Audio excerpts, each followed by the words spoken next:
adlaw kanatong tanan. Giabi-abi na mo kamo sa atong hiniusang panimbahon dinhi sa ere. Dinaot nga ana kamo sa tuno sa Ginoo samtang duulo nato siya karon sa atong pagsimba human sa mga Domingo nga nabanhaw ang atong Ginoo.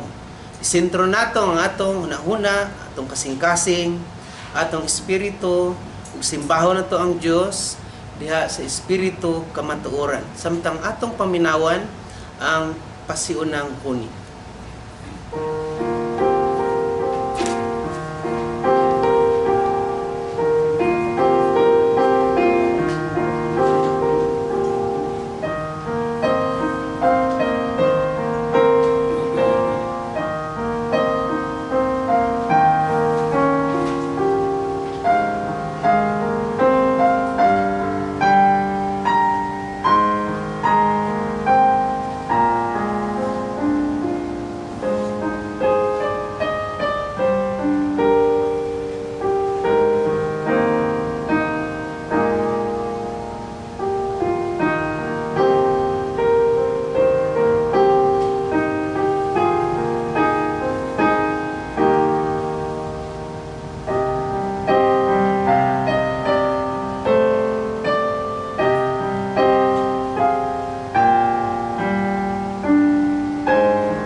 Pasalamatan ta ug daygon ta ang gamhan ng Dios kay pinaagi sa kamatayon ni Ginoong Hesus nakabaton kita og kaluwasan.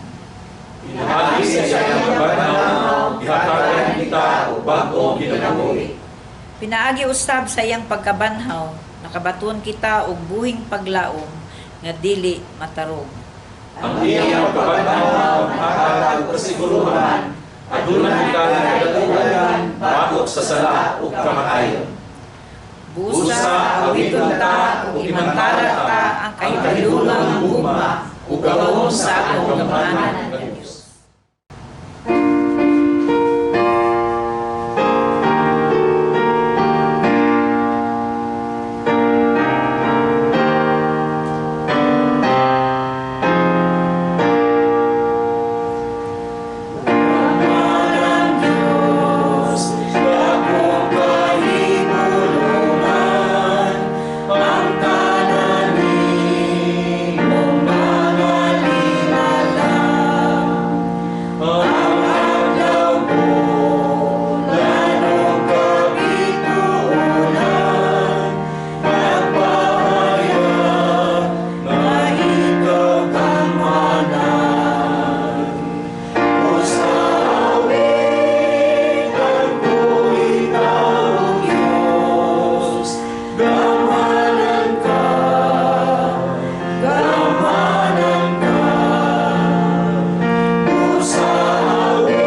Magampo ta. Gamhana na mo nga Dios, nini nga takna ani ang imong mga katawhan. Nagakahiusa sa pagbayaw sa among mga tingog nga na kanimo uban ang mapasalamaton ng mga kinabuhi ug kasing-kasing. Tungod sa imuhang balaang presensya sa among mga kinabuhi. Ug nining atakna sa among panimbahon, nagangyo kami nga pinaagi sa imong balaang Espiritu Santo. Mahimuot ikaw sa among pagsimba kanimo. Ug dawaton nimo kami aron kining among pagsimba karon. Ikaw gayud ang mahimaya. Usa amo kining gihalad kanimo uban ang pagtuo nga ikaw aniya uban kanamo karon. Panalangini ang tanan ug andama labi na o Dios sa pagpamati sa imong mga pulong na pagadadon sa imong alagad. Ginaot nga ang imong mga pulong makakaplag og luna sa among mga kinabuhi. Kung kining among pagsimba maghatag kanimo sa himaya ug dungog. Kining tanan among gipangayo ug giampo sa ngalan ni Kristo nga nabanhaw. Amen ug amen. Ang unang pagbasa ginutlo diha sa Pilipos kapitulo 2 bersikulo 8 ug ang ikaduhang pagbasa sa Lucas kapitulo 24 bersikulo 6 hangtod sa 7. Sa Pilipos nag-ingon, nagpaubos siya ug nagmasinugtanon hangtod sa kamatayon bisan sa iyang kamatayon sa cross. Sa Lucas 24:6 hangtod sa 7 ginon, wala na siya dinhi, nabanhaw siya. Hinumdumi ang iyang gisulti kaninyo sa didto pa siya sa Galilea. Ang anak sa tao hinahanglan na itugyan ngadto sa mga makasasala ug ilansang sa cross ug unya banhawon sa ikatulong adlaw.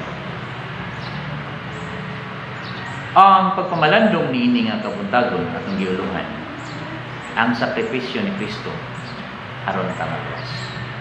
Maayong buntag kanatong tanan mga kaigsunan ko. Pangutana ko, alang kaninyo unsa man kining sakripisyo. Alang sa mga Kristohanon, ang kamatayon ni Kristo ibabaw sa cross mao ang buhat sa pagsakripisyo sa iyang kaugalingon alang sa sala sa katawan. Ang kamatayon o pagkabanhaw ni Ginoong Hesukristo mao ang buhat alang sa pagtabon sa sala aron mapasig-uli ang naputol nga relasyon tali sa Dios o sa katawan. Mao nga iyang gitahan ang iyang kaugalingon, iyang gidukhan ang atong mga sala ug iya kining gipaagasan sa iyang dugo aron makaangkon kita sa kaluwasan. Adunay usa ka istorya diin mao kini ang dugukan sa atong pagpamalandong karon. Adunay usa ka pastor nga namisita sa usa ka farmer nga dili niya miyembro. Sa pag-abot sa pastor sa dapit diin kining farmer nagpuyo, giabi-abi siya pag-ayo hangtod nga didto nagayod makatulog ang pastor sa balay sa farmer. Didto nakapanihapon. Giandaman siya maayo ng mga pagkaon. Tinulang Bisaya nga manok, presko nga isda nga gikan pagayod sa fish pan, mga prutas nga gipahinog sa punuan. Grabe ang pag-atiman sa usa ka farmer ngadto sa usa ka pastor. O man sa ilang pangaon, nag-istoryahay kadali nangatulog. Sa dihang miabot ang tungang gabi, miugtak ang mga manok. Abti kaayo ang farmer. Iya kining gigawas. Kita niya ang sulod sa iyang kulungan nga murag walay nahitabo. Apan iyang nadiskubre ang usa ka mungaan nga nagluob sa iyang mga piso nga daw buhi apan patay na diay kini. Gipaak sa usa ka mungaan ang ulo ug nagkadugo kini. Man sa pagsusi sa farmer, nibalik siya og saka sa iyang balay o natulog. Sayo sa kabuntagon, sayo nga nakamata ang farmer ug ang pastor. Nagisturahan ay nausap sila pagbalik. Nangutan ang pastor, nakabantay di siya sa panahitabuhan ng gabi. Siya, unsa may nahitabo kagabi. Misaysay ang farmer about sa kamungaan nga gipaak sa mananap ang ulo. Di nagpatara lamang kini ug gitahan ang iyang kaugalingon aron nga dili maapil ang iyang mga piso sa kadaot ug aron maluwas kini. Padayon niya kining gikupuan sa iyang mga pako ug gipasagdan nga mutulo ang iyang dugo hangtod nga siya mamatay. Mitubag ang pastor, usa ka nindot nga pagtulunan o ehemplo. Naapod ko'y nailhan nga mas labaw pa ni anak. Nasayod ba mo kung kinsa ni siya? Mingon ang pastor, siya mao si Ginoong Kristo nga nagpatara ug nagtahan sa iyang kaugalingon, midupa sa iyang mga kamot ibabaw sa cross, miula sa iyang dugo aron makabaton sa kaluwasan ang tibuok katawan. Niini nga buntag nga igsoon, atong pamalandungan ang tulo ka pagpadayag sa pagsakripisyo ni Ginoong Kristo. Una, nagpatara o itahan sa iyang kaugalingon. Pwede si Jesus mo gamit sa iyang gapon aron padalaan siyang mga anghel aron maoy muluwas kaniya gikan sa mga tao nga midakop kaniya. Apan wala niya gamita ang iyang pagkahari sa tanang hari. Tungod kay naa siya gustong buhaton nga ngayan nga atong sundon. Naa siya duha ka kinaiya nga iyang gipakita nga mauunta ang atong buhaton. Una, ang pagkamasulundon. Iyang gipadayag o gipakita dinhi kanato nga iyang gisunod ang sugo sa amahan bisan pa og kamatayon mao ang sangputan niya. Iyang gipakita ang iyang pagsunod sa unsay mando sa amahan ngadto kaniya aron mamahimo unta nato ining panagingnan. Pan sa atoa karon nga panahon, simple nga protocol sa atong gobyerno dili na kabalo mosunod. Simple nga balaod sa trapiko dili na kabalo mosunod. Simple nga protocol gikan sa atong gobyerno nga kinahanglan magtaod-taod face mask o face shield dili ta mosunod. Simple nga balaod nga dili ta manilingan dili ta mosunod. Daghan kayo ta ug yaw-yaw sa panahon nga kanang pahimangnuan ta sa panahon nga badlongon ta. Nindot na kaayo ang pagpadagan sa atong panggobyerno. Daghan pagihapon kaayo batikos. Ang uban magmarcha pa. Pagpasibaw sa ilahang dili insakto.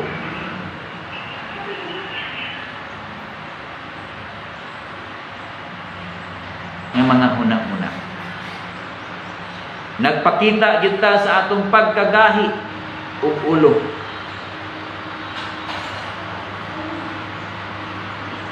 Daghan pod sa ato nga mga magtutuo nga dili gayud matinumanon, dili masulundon, labi na diha sa pulong sa Dios. Kanang gitawag og magtutuo kuno. Ang Lucas 6:46 nagingon, nganong nagtawag man kamo kanako og Ginoo, Ginoo, nga dili man kamo mubuhat sa akong gisugot kanimo. Igsoon, kumusta? Ana ba kitay matinud-anon nga pagsunod sa pulong sa Dios nga iyang ipakigambit kanato? Simple lang. Kung kahibaluta nga mosunod sa unsay sugo sa Dios alang kanato, musunod na usab ang atong pagkamatinumanon, pagkamasulundon sa atong panggobyerno. Simple kayo ang formula nga gihatag kanato sa balaang kasulatan.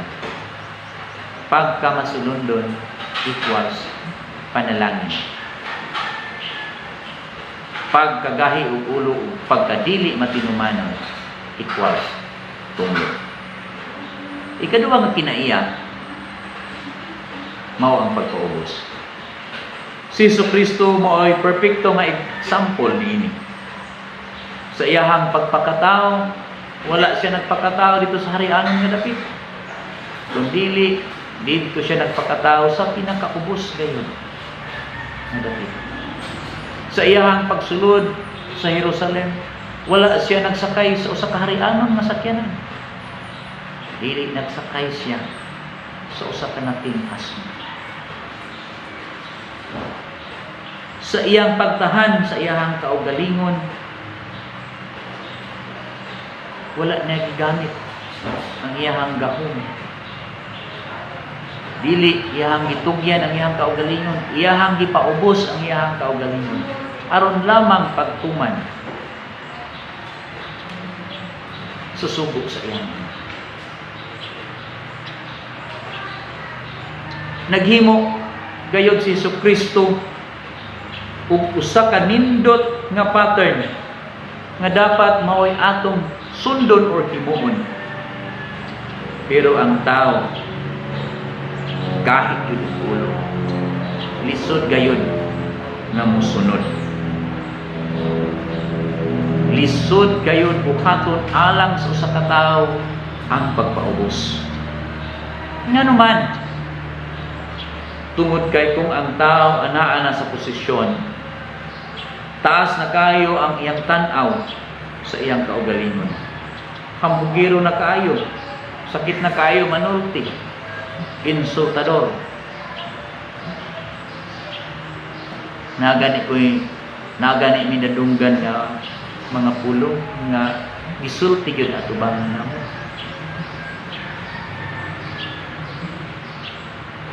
Pulong nga maka padugo sa among mga kasing-kasing, ingon, kamu walay panalangin, kamira.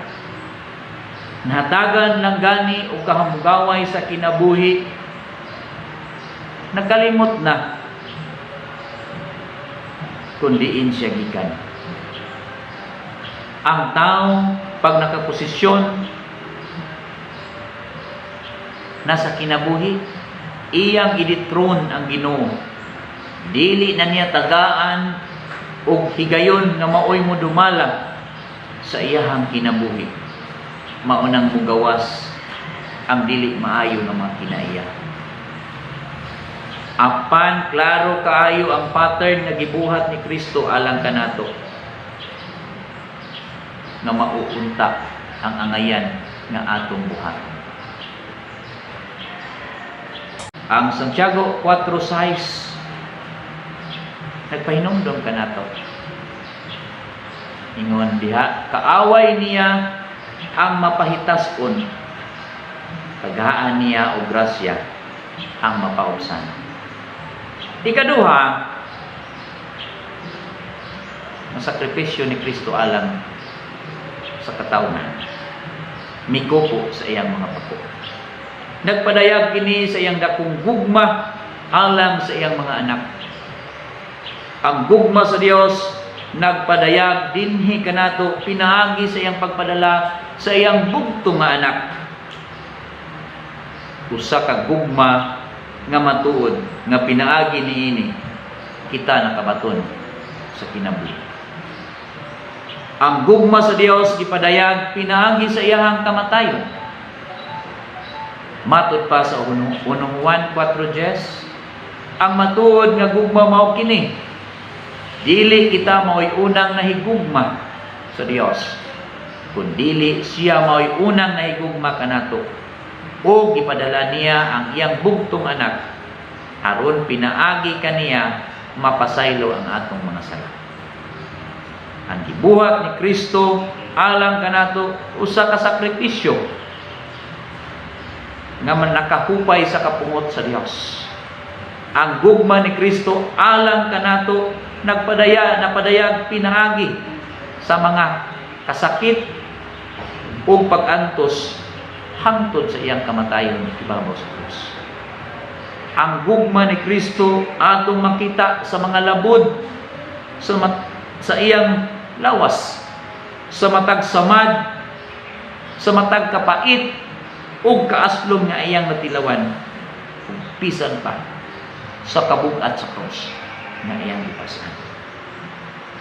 Dili buot ang Dios nga mahiagon kita sa silot sa kamatayon, bisan pa sa atong pagsukol kaniya, bisan pa sa atong pagkagahi ug ulo, nangita siya og pamaagi aron mahibalik kita ngadto kaniya.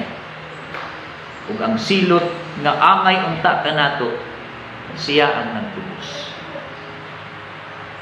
Ang iyang kamatayon sa cross nagpadayag sa iyang dakong gugma alang kanato, aron madugtong pagbalik ang naputol nga relasyon tali sa Dios ug sa tao.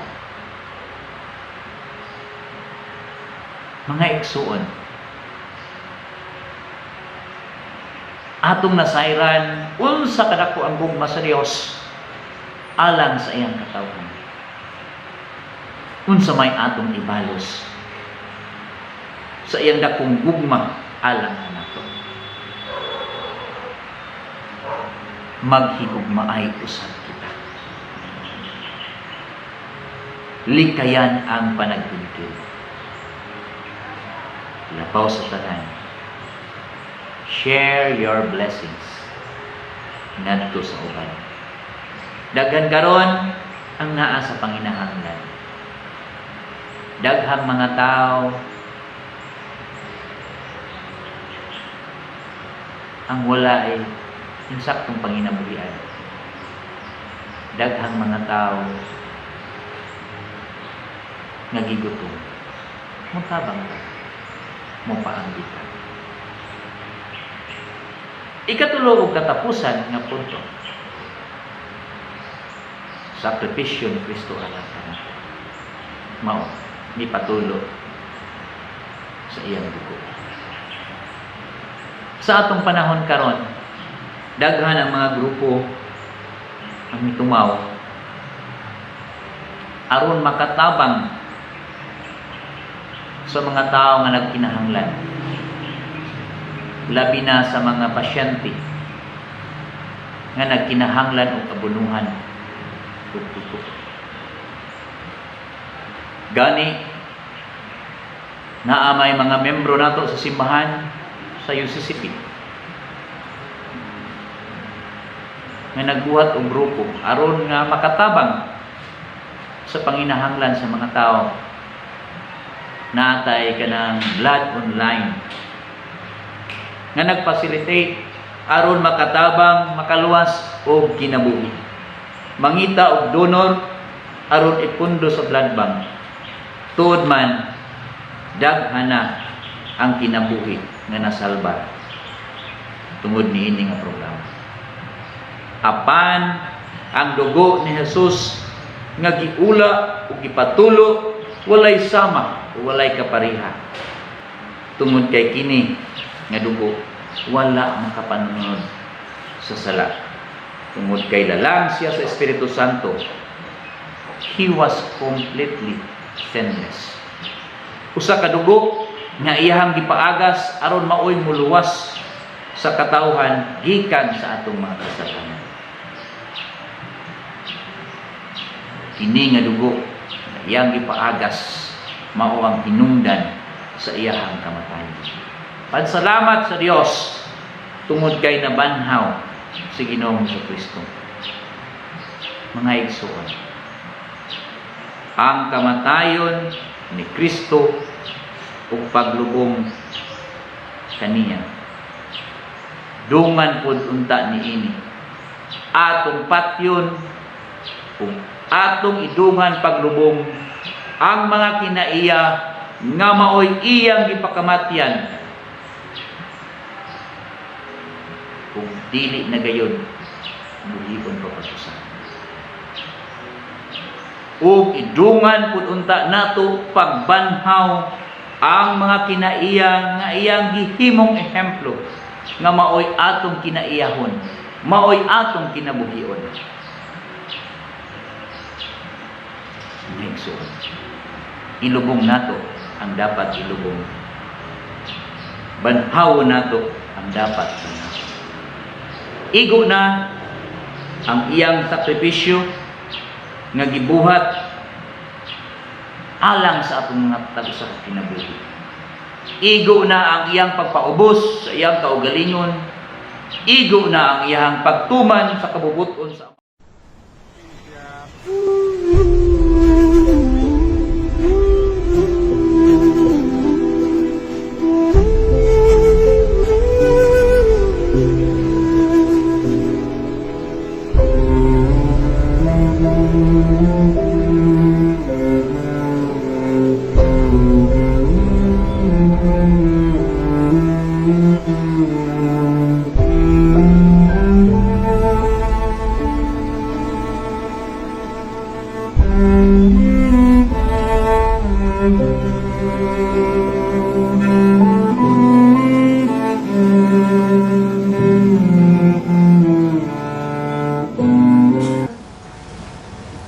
Mag-aampo kita kanimo among halangdon nga Dios niining panahon na padayon kami nga nawalandong sa imong pagkabanhaw bisan tinuod og adunay kalainan ang among selebrasyon apan ang kahulugan sa imong pagkabanhaw sama sa gihapon. Walay pagkabalhin kaniadto ug karon hangtod sa kahangturan. Ang imong pagkabanhaw nagahatag gihapon ug kasiguruhan nga aduna kami kinabuhing dayon. Makahatag kanamo paglaom nga taliwala sa tanan nga mga naagian. Taliwala sa tanang kasinatian ug taliwala sa tanang sirkumstansya nga amo karong nabati. Dili lamang sa among panimalay, sa among syudad, sa among nasod, bisan pa ang tibuok nga kalibutan. Padayon ka nga nagpakita Ginoo sa imong pagka-Dios nga bisan unsay dangatan ikaw gayud nabanhaw dito sa lubnganan. Kini maong among dakong paglaom Ginoo. Busa amo kining gipasalamatan. Dili gayud kami mapakyas, dili makawang, dili masayang ug dili mulabay nga walay kapuslanan. Ang among pagtuo, ang among pagpasakripisyo ang among paglahutay diha sa mga pagsulay ug pagtintal. Ginoo niining adlaw, pamatia kami sa among mga panginahanglan.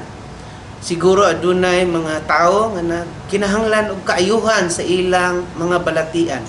Nagaampo kami Ginoo nga in Jesus name mamaayo sila. Ikapa sila gikan sa ilang lapalapa ngadto sa ilang alimpulo. Ayuha ang ilang balatian, ayuha ang ilang kahadlok, ayuha ang ilang mga kabalaka, ug ayuha Ginoo bisan pa ang kahadlok sa tibuok pamilya. Nining panahon na Ginoo daghan pang adunay COVID-19, nagpositive ang uban nga matay na. Ang nanghabilin na apaghihapon sa kahadlok. Ginoong pagabanhaw sa imong bugtong anak nga si Ginoong Jesucristo. Mao gayud unta kini ang among batunan sa gihapon. Sa kanunay aron kami makalahutay. Nga bisan unsay mahitabo, mabanhaw kami uban kanimo. Ginoo among giampo bisan pa ang among ekonomiya sa among nasod ug sa uban pang mga nasod. Kay balumi nga ming takilid nangayabo na gayod ang among panalipianong bahin. Busa nagaampo mi Ginoo nga sa bisan unsang pamaagi imo kaming hatagan ug panginahanglan namo sa matag adlaw. Panalangin ni Ginoo ang mga initiative sa ubang mga tawo nga motabang sa nagkinahanglan. Kining gitawag og community pantry.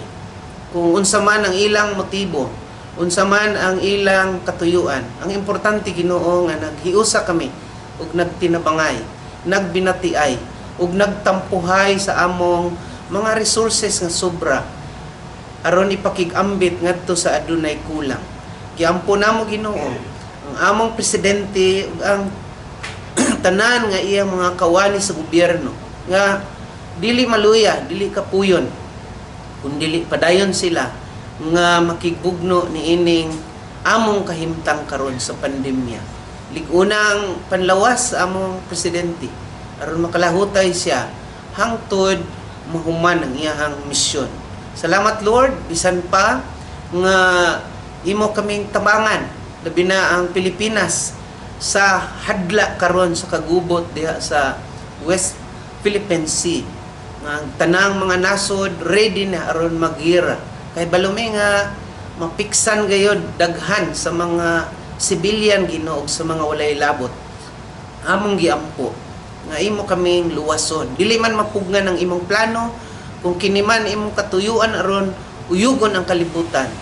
Ayaw itugot nga mauyog ang among mga pagtuo.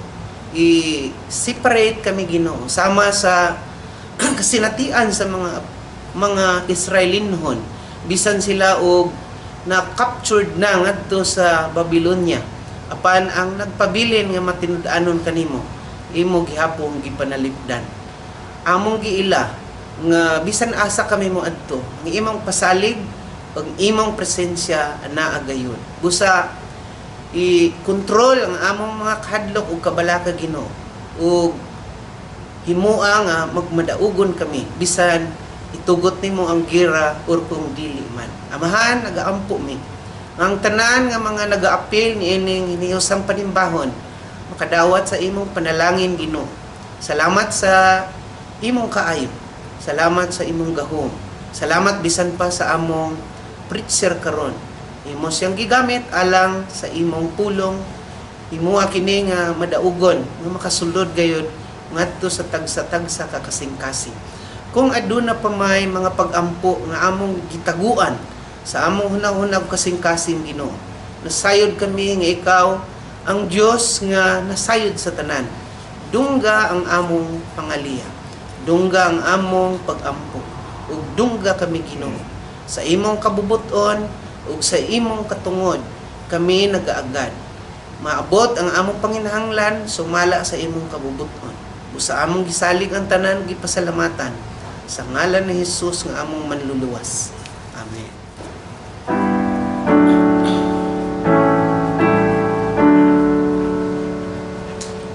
Dungga kami, O Diyos. Dungga kami, O Diyos. Ang grasya'y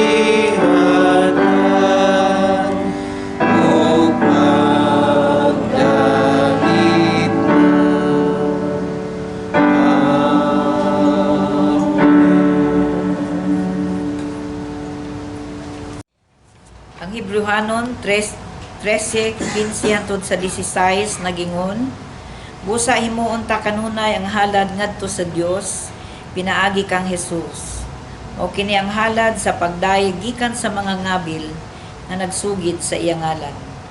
Ayaw kalimot pagbuhat sa maayo o pagtinabangay kamo, kay mao kini ang mga halad nga makapahimuot sa Dios.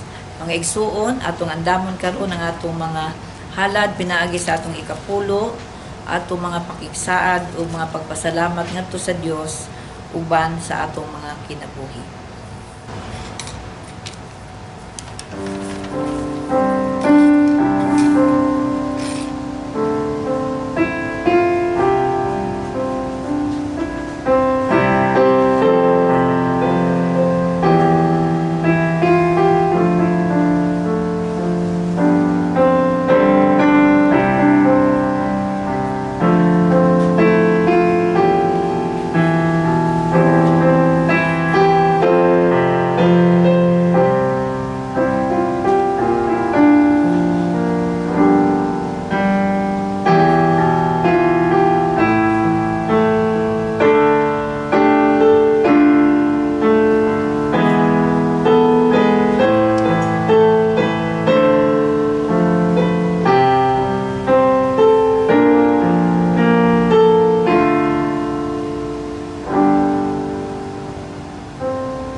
Magampo ta.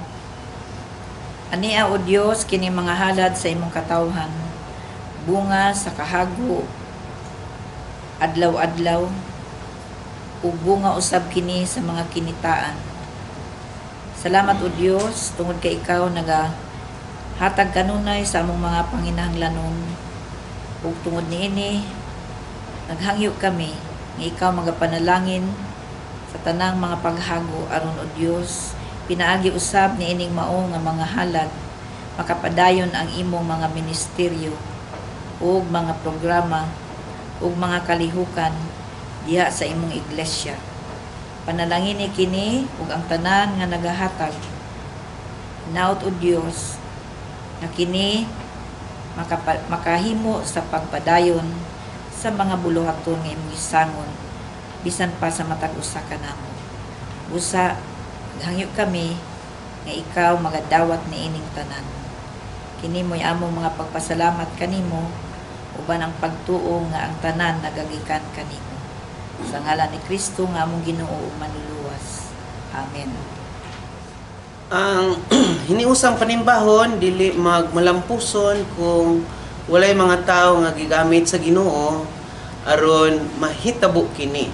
Busa atong pasalamatan ang atong magwawali si Pastor Buyit Hilot sa iyang pagpaambit sa pulong sa Ginoo.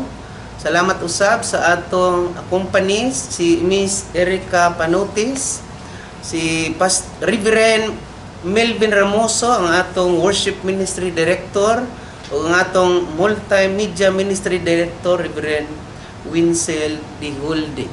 So kini mga tawhana walay hunong nga nagpagamit sa Ginoo alang sa iyang kahimayaan. Ug kasalamat usab kita nga gitubag sa Ginoo ang atong paniudto. Wala nagpahibalo kinsay naghatag basta kay niabot lang. So inaana ka kahibulungan ang Ginoo, pwede siya magpadala daig pagkaon bisan sa mga uwak. Pero diri sa amo anonymous daw. salamat kaayo sa mga nag-participate katong nagsubaybay gyud sa atong hiniusang panimbahon. Mayunta kung mo comment mo sa ubos pagdugang palig-on ug namoy mga suggestion pwede pod. Pero ang ato dinhi nga atong gisimba ang Ginoo, pakigambit ang pulong sa Ginoo nga dili lamang dinhi sa Davao City kundi tibuok Mindanao, tibuok Visayas, tibuok Luzon ug bisan tibuok kalibutan nga maabot sa atong hiniusang panimbahon. Magpadayon kita sa pagsimba sa Ginoo diha sa espiritu kamatuoran.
Among giusahan Ginoo sa pagtuo nga tungod kay nabuhi si Ginoong Jesucristo gikan sa mga saliyang lubnganan, aduna kitay paglaom, wala kitay kahadlok, may kaugmaon kita, kinabuhi nato bililhon tungod kay nabuhi si Ginoong Jesucristo, tulok adlaw man siya gilansang ug gilubong. Ginoo, padayon kami nga mamalandong niini. Padayon kami nga magsinati niini. Ug padayon kami nga magdamgo niini. Nga sumaabot nga mga adlaw, mabuhi usab kami. Amahan, tapuso namo ang among pagsimba. Panbasin adunay nangaliya kanimo. Naga-birthday ba sila? Nagpasalamat sa ilahang wedding anniversary. Nagaampo kami nga ikaw magdugang kanilag mga tuig, magdugang kanilag kalipay, maghingpit sa ilang pagkatao diha kanimo ug maghiusa diha mahugot ang ilang kahiusahan sa mga naghigugmaay. Amahan, matapos ang among pagsimba niining orasa, apan magpadayon ang among pagpangalagad, magpadayon ang among paghimaya kanimo ug magpadayon kami nga moalagad kanimo hangtod sa katapusan sa kapanahunan. Ang Dios sa gugma, Dios sa panalangin, Dios sa kinaadman, ug Dios sa panginahanglan, magauban kanato karon ug sa walay katapusan. Amen.